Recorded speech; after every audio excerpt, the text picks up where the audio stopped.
வணக்கம். அகிலத்தின் இன்றைய பிரதான செய்திகள். முதலில் தலைப்புச் செய்திகள். இலங்கையர்களுக்கு அவசர அறிவுறுத்தல், நிதியமைச்சர் பிறப்பித்துள்ள உத்தரவு. 20 பேர் அரசாங்கத்தில் இணைய போகின்றோம், எதிர்க்கட்சித் தலைவருக்கு அறிவித்த கட்சியின் செயலாளர். லட்சக்கணக்கான வெளிநாட்டவர்கள் இலங்கைக்கு வரலாம், வெளியான அறிவிப்பு. குடிவரவு மற்றும் குடியகழ்வு திணைக்களத்தில் விசேட அலுவலக பிரிவு, வெளியான அறிவிப்பு. இலங்கையில் விரைவில் உள்ளூராட்சி சபை தேர்தல் நடத்த வாய்ப்புள்ளதாக தெரிவிக்கப்பட்டுள்ளது. தென்னிலங்கையின் பாரிய அரசு எதிர்ப்பு போராட்டத்திற்கு அழைப்பு விடுக்கப்பட்டுள்ளது.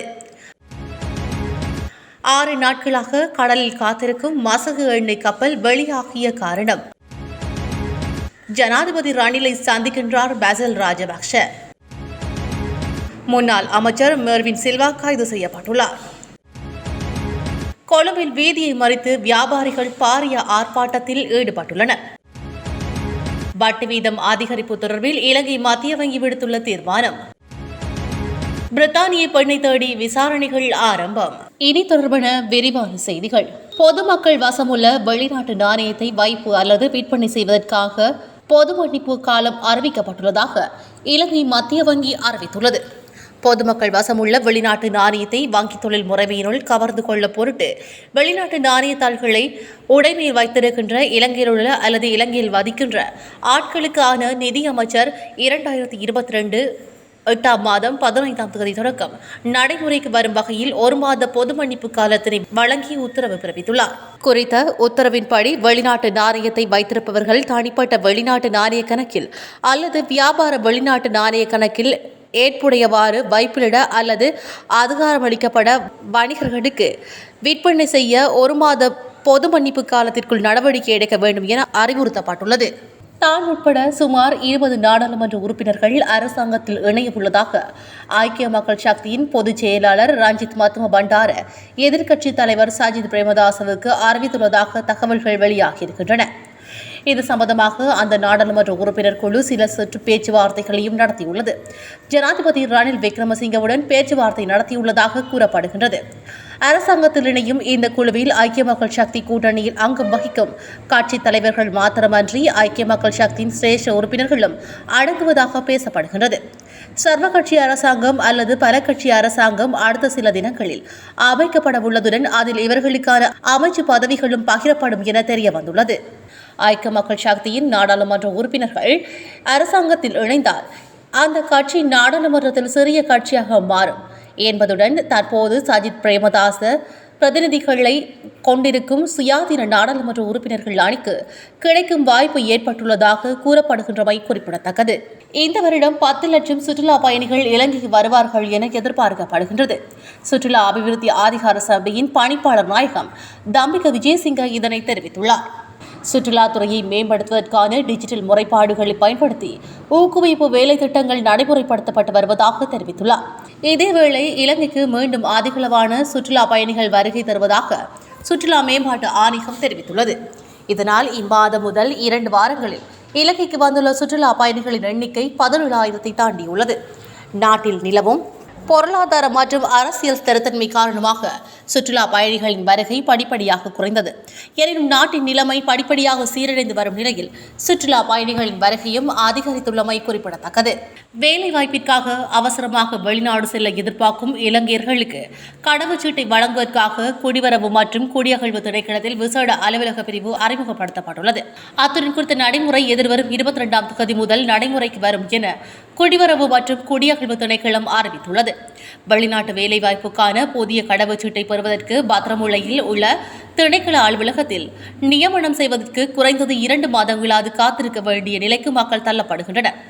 இதனால் தொழில் நிமித்தம் அவசரமாக வெளிநாடு செல்ல வேண்டிய இலங்கையர்கள் பெரிதும் பாதிக்கப்பட்டுள்ளதாக வெளிநாட்டு வேலைவாய்ப்பு அமைச்சர் மனுஷ நாணயக்கார தெரிவித்துள்ளார்.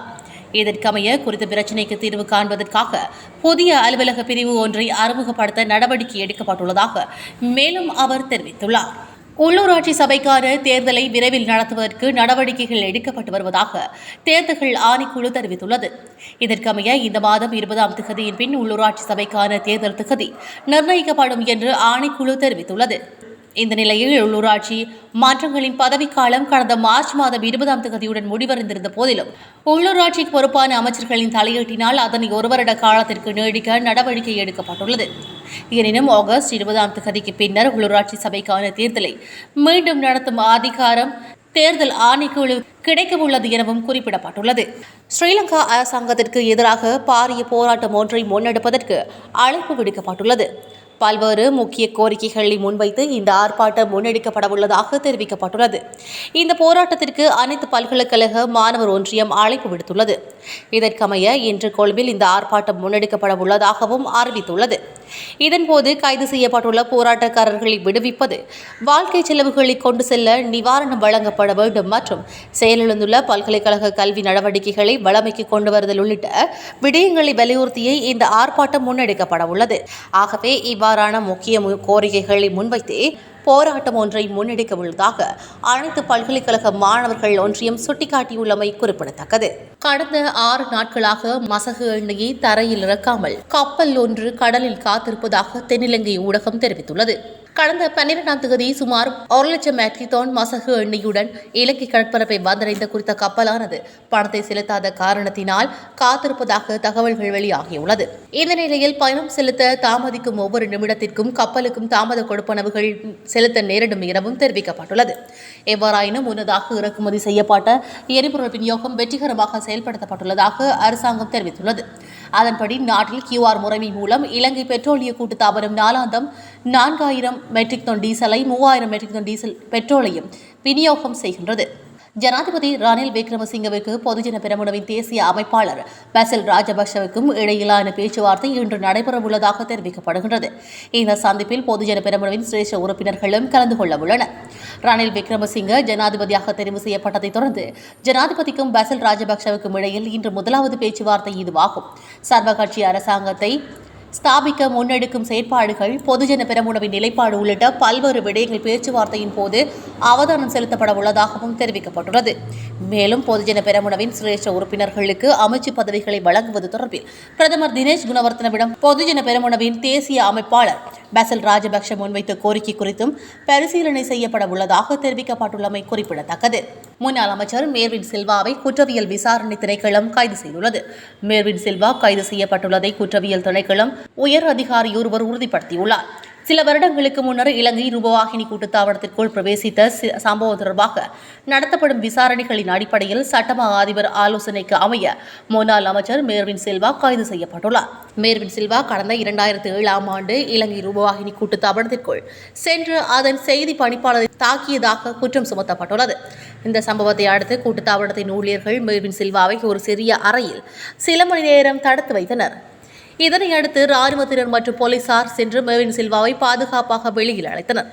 மேர்வின் சில்வா வெளியே அழைத்துச் செல்லப்படும் போது சத்தமிட்டு ஊழியர்கள் அவர் மீது மை கலந்த திரவம் ஒன்றை வீசியிருந்தமை குறிப்பிடத்தக்கது. கொழும்பு புரைக்கோட்டை பகுதியில் சிறு தொழில் வியாபாரிகளின் நசுக்கும் செயற்பாட்டிற்கு எதிராக போராட்டம் ஒன்று முன்னெடுக்கப்படுகின்றது. இந்திய வியாபாரிகளால் முறையாக இந்த போராட்டம் முன்னெடுக்கப்பட்டுள்ளது. இந்த போராட்டத்தில் சிறு தொழில் வியாபாரிகளின் நசுக்கும் செயற்பாட்டை நிறுத்த வேண்டும் எனவும், இலங்கையில் இந்திய வியாபாரிகளை தடை செய்ய வேண்டாம் மற்றும் சிறு வியாபாரிகளின் உரிமைகளை நிலைநாட்ட வேண்டும் என பல்வேறு கோரிக்கைகளை முன்வைக்கப்பட்டுள்ளன. போராட்டக்காரர்களால் முன்வைக்கப்படும் கோரிக்கைகள் நிறைவேற்றப்பட்டாலும் இந்த போராட்டம் தொடர்ந்து முன்னெடுக்கப்படும் என போராட்டக்காரர்கள் தெரிவித்துள்ளனர். நிலையான வைப்பு வசதி வீதம் மற்றும் நிலையான கடன் வசதி வீத அதிகரிப்பு தொடர்பில் தகவல் வெளியாகியுள்ளது. அதன்படி இலங்கை மத்திய வங்கி கொள்கைப்படி வட்டி வீதங்களின் தற்போதைய மட்டத்தை அதிகரிக்காமல் அல்லது மாற்றி அமைக்காமல் பேண தீர்மானிக்கப்பட்டுள்ளது. இலங்கையின் மத்திய வங்கியின் நாணய சபை நேற்றைய கூட்டத்தின் போது இந்த விடயம் குறிப்பிடப்பட்டிருந்தது. இதன்படி நிலையான வைப்பு சதவீதம், வைப்பு வசதி வீதம் மற்றும் நிலையான கடன் வசதி வீதங்களை முறையே 14.50 வீதம் மற்றும் 15.50 வீதமாக தற்போதைய மட்டத்தில் மாற்றி அமைக்காமல் பேணுவதற்கும் தீர்மானிக்கப்பட்டுள்ளதாக குறிப்பிடப்பட்டுள்ளது. விசா ரத்து செய்யப்பட்டுள்ள பிரித்தானிய பிரஜையான கேரி ஃப்ரேஷரை தேடி விசாரணை ஆரம்பிக்கப்பட்டுள்ளதாக குடிவரவு மற்றும் குடியகழ்வு திணைக்களம் தெரிவித்துள்ளது. தற்போது அவர் தங்கியிருந்த இடத்தை விட்டு வெளியேறியுள்ளதாக அதன் பேச்சாளர் தெரிவித்துள்ளார். காலிமுகத்திரல் போராட்டம் தொடர்பில் சமூக ஊடகங்களில் பிரச்சாரம் செய்த குறித்த பெண்மணி விசா ரத்து செய்யப்பட்டுள்ளதாகவும் ஆகஸ்ட் 15ஆம் தேதிக்கு முன்னர் அவர் நாட்டை விட்டு வெளியேறுமாறும் குடிவரவு திணைக்களம் அறிவித்திருந்தது. எவ்வாறாயினும் குடிவரவு குடியகழ்வு திணைக்களத்தினால் எடுக்கப்பட்ட தீர்மானத்தை வலுவிழக்க செய்து உத்தரவிடுமாறு கெய்லி ஃப்ரேசியர் மேல்முறையீட்டு நீதிமன்றத்திடம் கோரிக்கை வைத்திருந்த நிலையில் நீதிமன்றம் அதனை நிராகரிக்க நடவடிக்கை எடுத்தது. அதற்கமைய அவர் நாட்டிலிருந்து நாடு கடத்தப்படுவார் என அறிவிக்கப்பட்ட போதிலும் இதுவரையில் அவர் நாட்டிலிருந்து நாடு கடத்தப்படவில்லை என குடிவரவு திணைக்களம் அறிவித்துள்ளது. குறித்த பெண் தற்போது சட்டவிரோதமான முறையில் நாட்டில் தங்கியுள்ளதாகவும் அவரை கைது செய்து நீதிமன்றில் முன்னிலைப்படுத்த நடவடிக்கை எடுத்து வருவதாகவும் குடிவரவு மற்றும் குடியகழ்வு திணைக்களம் தெரிவித்துள்ளமை குறிப்பிடத்தக்கது. அகிலம் மாற்றத்திற்கான மக்கள் குரல். இந்த வீடியோ பிடிச்சிருந்தா லைக் பண்ணுங்க, கமெண்ட் பண்ணுங்க, ஷேர் பண்ணுங்க. மறக்காம கீழே இருக்க பெல் ஐகானை கிளிக் பண்ணுங்க.